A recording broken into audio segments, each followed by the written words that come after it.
Monsieur le préfet, chers collègues, permettez-moi donc d'employer le même ton et d'avoir la même intention. Et donc nous faisons part de mon étonnement. J'ai été très étonné, j'ai lu avec attention votre lettre que vous auriez dû nous livrer lorsque la séance n'a pas pu se tenir. Et j'ai trouvé tout à fait étonnant que l'on vienne ici, dans cette assemblée, nous parler de la RGPP, des impacts routières, de l'environnement, sujet extrêmement important, mais sans aller à ce qui conditionnait tout le reste, c'est-à-dire la situation économique et sociale du Poitou-Charentes. Parce qu'il est évident qu'on ne peut pas aborder l'ensemble des questions dont vous avez parlé, et qui sont effectivement des sujets très importants, mais qui dépendent en substance, finalement, de données beaucoup plus générales. Et je me réjouis, à la différence de mon collègue de Richemont, que la présence d'une délégation de Fabrice nous a permis de prendre la mesure de la situation qui pèse sur tous les domaines, y compris les questions que vous avez abordées. Parce qu'elles conditionnent finalement le succès et la réussite, l'orientation à prendre sur les domaines que vous avez abordés. Nous sommes en effet en présence, en Poitou-Charentes comme ailleurs, en présence d'un véritable tsunami qui bouleverse tout notre tissu industriel, qui fait conduire le chômage, qui atteint en profondeur les moyens des populations. Et cette situation n'est pas simplement violente pour l'identité même des territoires, je pense au Châtellerault, qui risque de perdre ce qui fait son identité profonde, c'est-à-dire la dimension de l'équipementier, des équipementiers industriels et automobiles, mais également une crise sociale, morale, éthique, qui fait effectivement, vous avez dit qu'il fallait ne pas avoir de défiance. Mais comment n'y aurait-il pas de défiance lorsque, effectivement, aujourd'hui, on constate que les résultats vont toujours en s'aggravant et que finalement, dans la vie de chacun, on ne trouve pas les raisons qui font, n'est-ce pas, qu'on peut croire en son avenir.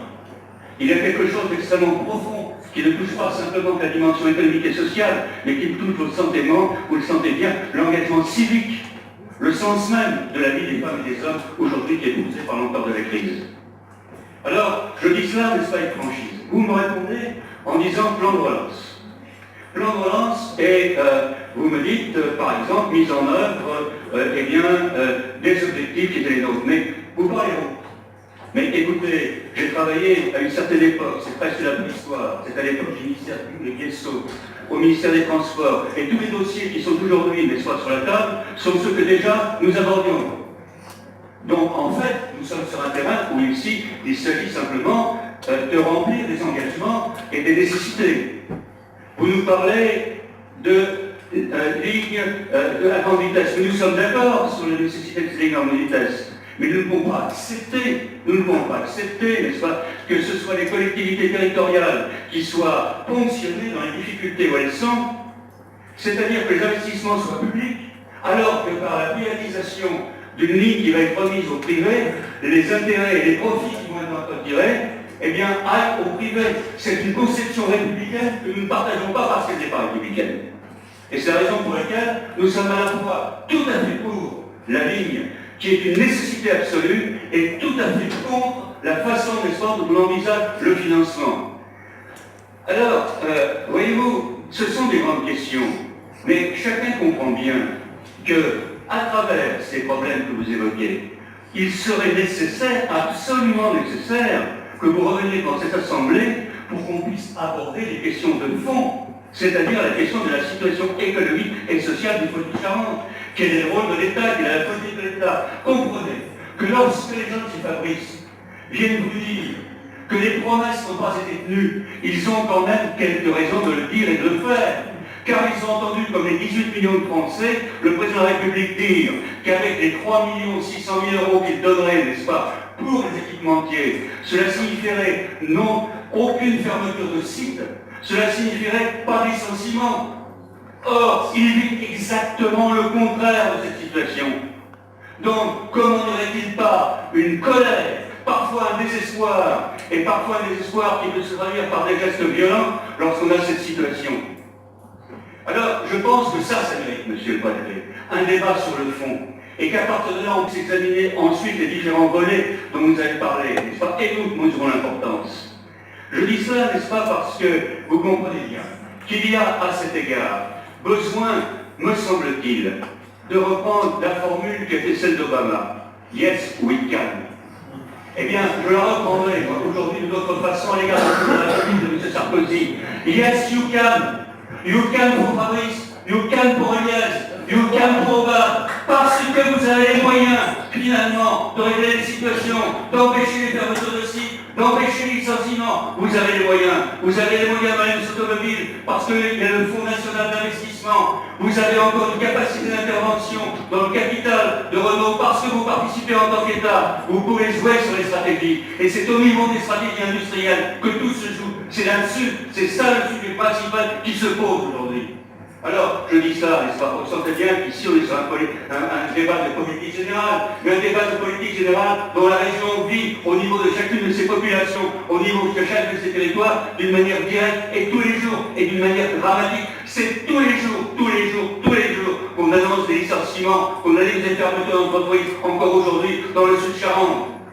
Alors, je pense que vraiment, je m'adresse ici aux représentants de l'État que vous êtes, nous avons besoin de ce débat sur le front. Et je vous dirai à ce propos, qu'évidemment nous aurons un débat qui sera contradictoire, mais c'est la République. Je vous dirai effectivement qu'il faut arrêter avec la règle qui date de 10 ans, elle date un peu, enrichissez-vous.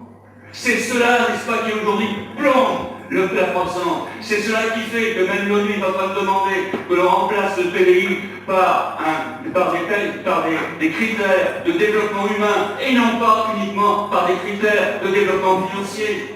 Il y a quelque chose, vous sentez bien, ainsi un problème de civilisation mondiale qui traverse notre société et s'exprime de manière concrète ici en Poitou-Charentes. Et je le dis ici, n'est-ce pas, à l'égard de toutes les questions, y compris des questions écologiques, qui effectivement nous angoissent profondément.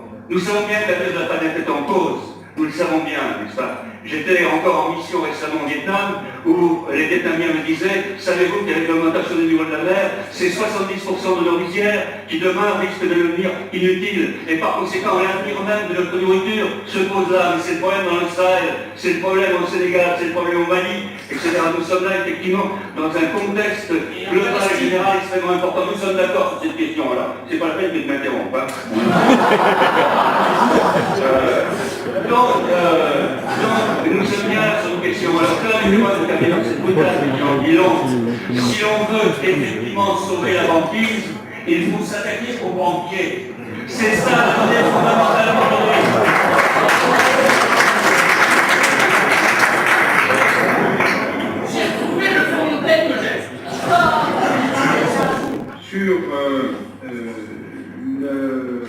Sur le côté de la situation économique, bien entendu, la situation économique de notre région n'est pas bonne. Bien entendu, nous avons des difficultés. Je crois que ça serait folie que de le nier. Mais pour autant, il y a aussi des choses qui vont bien et qui avancent. En particulier, les dotations de l'État pour favoriser la survie, le maintien de l'emploi, donc un certain nombre d'entreprises. Il suffit de voir les résultats, sous l'égide du trésorier payeur général, les résultats des médiations du crédit qui ont permis de sauver un peu plus de 500 entreprises dans notre région Poitou-Charentes suite aux difficultés qu'elles pouvaient avoir d'avoir des crédits. C'est des PME, c'est des TPE, c'est des petites entreprises, mais les licenciements pouvaient aussi avoir des conséquences humaines tout aussi graves que des entreprises comme Fabry, Liège ou Oval. Ce qui veut dire que les actions qui ont pu être menées à ce titre-là sont des actions, somme toute, tout à fait logiques, mais des actions qui ont été menées avec détermination de manière à pouvoir sauvegarder un certain nombre d'emplois. C'est un peu plus de 1500 emplois qui ont été sauvegardés dans ces TPE grâce à la médiation du crédit. C'est quelque chose de... La situation économique, pour autant, n'est pas favorable dans notre région de Poitou-Charentes. C'est pas la pire. Bon, c'est pas non plus, ils ne pas s'en satisfaire, et c'est bien pour ça qu'il est important que tous les moyens soient mis en commun de manière à faire en sorte, pour répondre à votre souhait, monsieur le conseiller régional, à faire en sorte que les situations individuelles, à travers les moyens d'État, à travers tout ce que l'on peut faire, eh bien, soient pris en compte par les uns et par les autres ensemble, et pas en compte.